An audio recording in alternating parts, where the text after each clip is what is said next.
Hello friends, പവിത്രം പുത്തൻ promo വിശേഷങ്ങളിലേക്ക് എല്ലാ കുട്ടികൾക്കും സ്വാഗതം. അങ്ങനെ നമ്മുടെ പുതിയ പ്രൊമോയില് നമ്മുടെ വിക്രം കുറച്ച് പണിക്കാരെയൊക്കെ കൊണ്ടുവന്നിട്ട് ആ കത്തിക്കരിഞ്ഞു പോയ ആ മുറിയൊക്കെ ഒന്ന് ശരിയാക്കാൻ വേണ്ടി പോകാട്ടോ.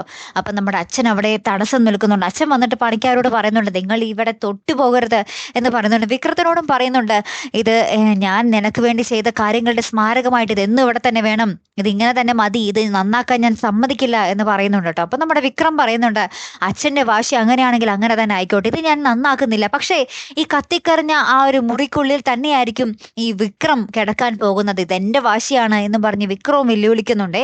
അങ്ങനെ മൊത്തത്തിൽ അങ്ങോട്ടും ഇങ്ങോട്ടും വാശിയാട്ടോ. അപ്പൊ നമ്മുടെ അച്ഛനോട് പറയുന്നുണ്ട്, എന്റെ കയ്യിൽ കുറച്ച് പൈസയുണ്ട്, അത് ചെലവാക്കി ഇവിടെ ശരിയാക്കാലോ അച്ഛ എന്ന് പറയുമ്പോൾ നമ്മുടെ അച്ഛൻ പറയുന്നുണ്ട് വേദയുടെ അടുത്ത്, ഒരു തെമ്മാടി വരുത്തി വെച്ച പണിക്കൊക്കെ നീ എന്തിനാ മോളെ ഇങ്ങനെ പരിഹാരം കാണാൻ നിൽക്കുന്നേ എന്ന് പറഞ്ഞ് വേദനയോട് പറയുന്നുണ്ട്. എന്നിട്ട് നമ്മുടെ അച്ഛൻ ഇങ്ങനെ ഭയങ്കര വാശിയിൽ തന്നെ പറയുന്നുണ്ട്, അത് ശരിയാക്കാൻ ആര് വഴിയാണെങ്കിലും ശരിയാക്കാൻ ഞാൻ സമ്മതിക്കില്ല എന്ന് പറഞ്ഞ് ഇങ്ങനെ വാശിയിൽ തന്നെ നിൽക്കുന്നൊരു രംഗങ്ങളാട്ടോ. അപ്പൊ വേദ ഭയങ്കര സങ്കടത്തിൽ നിൽക്കുന്നുണ്ടേ.